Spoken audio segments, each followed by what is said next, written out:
Lewis symbols लिखना है जो आप ऑलरेडी प्रीवियस क्लासेस में कर चुके हो, 9th 10th में भी कर चुके हो, वही लुईस सिंबल्स हैं। लुईस सिंबल्स का मतलब क्या होता है कि जितने भी वैलेंस इलेक्ट्रॉन है उनको दिखा दो एटम के अराउंड, मींस सिंबल के अराउंड दिखा दो। जल्दी से करते हैं और 2 तरीके से बताऊंगा।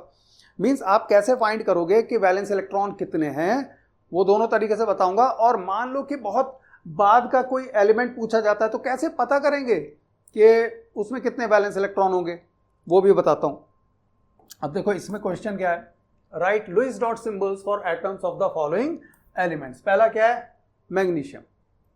अब मैग्नीशियम में 12 एटॉमिक नंबर होता है। देखो एटॉमिक नंबर तो कुछ एलिमेंट्स के याद करना पड़ेंगे, जो बाद के एलिमेंट हैं वो नॉर्मली टीचर्स देंगे, ठीक है। जैसे बहुत बाद का एलिमेंट हो गया, जिंक के बाद का हो गया, जिंक 30 होता है, ठीक है, उसके बाद का हो गया, तो आपको नॉर्मली मिलेगा एटॉमिक नंबर, उसका लिखा हुआ मिलेगा, ठीक है। तो मैग्नीशियम है, 12 होता है मैग्नीशियम का एटॉमिक नंबर। तो आप 10th के अकॉर्डिंग करोगे तो ये 2 8 2 आएगा ना, 2 8, पहले शेल में 2 होंगे, सेकंड शेल में 8 होंगे, 10 हो गए, बचे 2। तो यहाँ से आपको इजीली मिल गया कि 2 इलेक्ट्रॉन है, आप लिख दोगे कि मैग्नीशियम और उसके बाद ये 2 इलेक्ट्रॉन ऐसे बना दोगे, बस आंसर हो गया। लेकिन मान लो आपको ऐसे नहीं पता तो आप दूसरे तरीके से भी निकाल सकते हो। अगर आपने इलेक्ट्रॉनिक कॉन्फ़िगरेशन लिखना कर लिया है, ठीक है, जो आपने पहले पढ़ा हुआ है, कहाँ पढ़ा हुआ है, स्ट्रक्चर ऑफ एटम में पढ़ा हुआ है, तो उसमें क्या होता है 12 का आप इलेक्ट्रॉनिक कॉन्फ़िगरेशन लिखोगे 1s2 2s2 2p 6 3s2 हो गया, ठीक है, 12 हो गया, ठीक है। तो अब देखो थर्ड शेल इसका आ रहा है वैलेंस शेल, सबसे बड़ा शेल कौन सा आ रहा है, थर्ड आ रहा है, उसमें इलेक्ट्रॉन्स कितने हैं, 2 है, 3s2 में, तो वहां से भी आप Mg2 लिख दोगे यहाँ पर। अब आते हैं हम नेक्स्ट पर, सोडियम। अब सोडियम में भी बहुत क्विकली लिख दोगे, 11 होता है तो 2, 8, 1, तो Na के ऊपर 1 इलेक्ट्रॉन दिखा दोगे।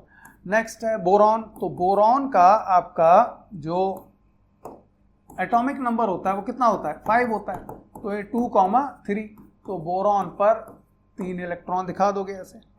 नेक्स्ट आपका आ गया ऑक्सीजन, तो ऑक्सीजन के केस में आपका एटॉमिक नंबर होता है 8, 2, 6, तो ऑक्सीजन पर 1, 2, 3, 4, 5, 6 इलेक्ट्रॉन्स दिखा दोगे।